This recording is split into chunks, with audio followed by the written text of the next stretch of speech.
Afinal de contas, por que Jesus insiste tanto para que possamos acreditar na sua palavra? Vamos falar um pouquinho sobre isso justamente no Evangelho de hoje.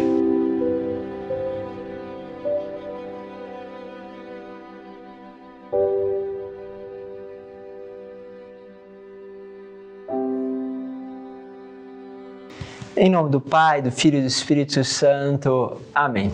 Vamos juntos nesse itinerário quaresmal, buscando sempre, consolidar aquele ensinamento que o Senhor tem colocado para nós. Hoje quero pegar a passagem do Evangelho que está em João, capítulo 4, do versículo 43 ao 54. Diz assim: Naquele tempo, Jesus partiu da Samaria para a Galiléia.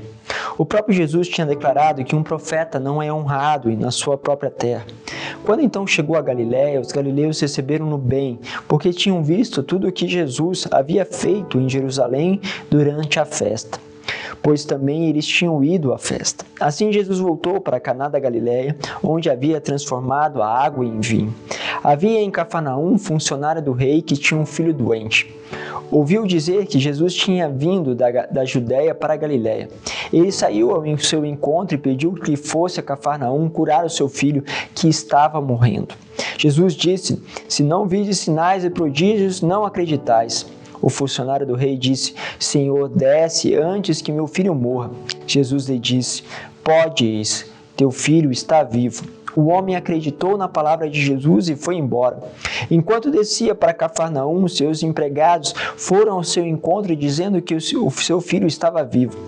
O funcionário perguntou a que horas o menino tinha melhorado e ele respondeu: A febre desapareceu ontem, pela 1h. O pai verificou que tinha sido exatamente na mesma hora em que Jesus lhe havia dito: Teu filho está vivo. Então ele abraçou a fé, juntamente com toda a sua família. Este foi o segundo sinal que Jesus realizou quando voltou da Judéia para a Galiléia. Palavra da salvação. O que temos aqui é justamente Jesus que insiste, para que possas acreditar na palavra dele. Afinal de contas, se não houver sinais e prodígios, muitas vezes as pessoas têm dificuldade de acreditar na palavra. E era preciso que acreditasse na palavra mesmo sem os sinais. Ou seja, ele estava dizendo uma palavra, não estava fazendo nenhum sinal, não teve nenhuma manifestação de algum milagre acontecendo. Ele simplesmente disse a palavra e aquele oficial acreditou. E isso é muito importante para nós, entrando aí no tema justamente da homilia. Por quê? O Senhor não está agora, como homem, caminhando no nosso meio. Ou seja, nós não podemos enxergá-lo de uma forma carnal, de uma forma humana. Ele está presente na sua palavra. O que agora nós temos é a sua palavra. O Senhor, sim, é o mesmo ontem, hoje e sempre. Ele continua a curar e a libertar, tá? Ok. Toma isso como certo. Nós não estamos questionando isso. Só estou dizendo que ele não está aqui como uma pessoa de carne e sangue que vai ao encontro da pessoa. Mas ele está em sua palavra, que chega até nós.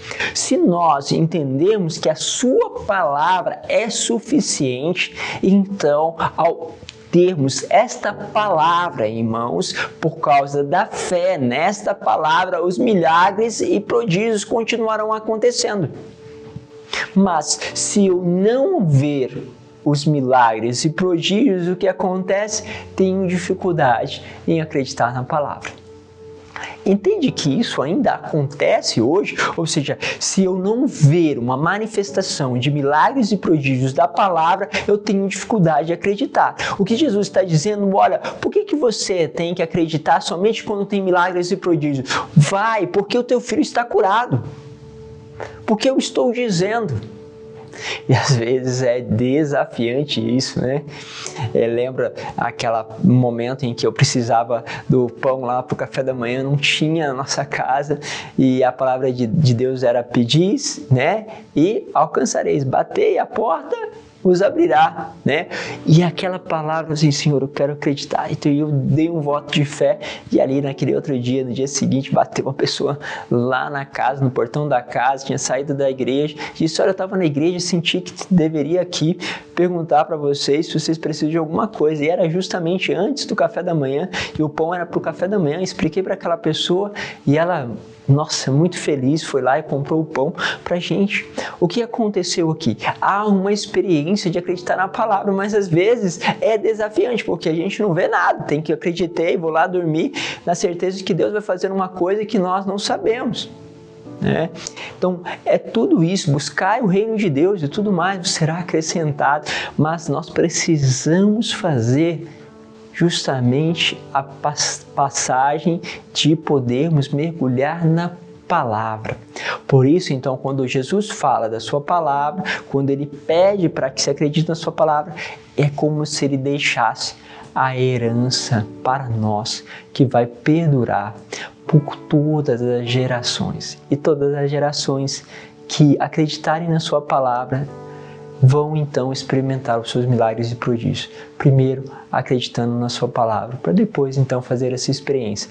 Lógico que Deus, na sua generosidade, tantas vezes faz os prodígios e milagres acontecerem para que a nossa fé possa então ter alguma coisa mais assim visível para a gente dar os passos. Então, pense um pouquinho nisso. Você que está pedindo, fazendo as suas orações, pedindo ao Senhor uma graça, se lance. Deus está como que confirmando para você que o primeiro passo que você precisa dar é a confiança nele. E isso já é uma resposta para vários de vocês, tá bom? Deus vos abençoe, Pai, Filho e Espírito Santo. Amém.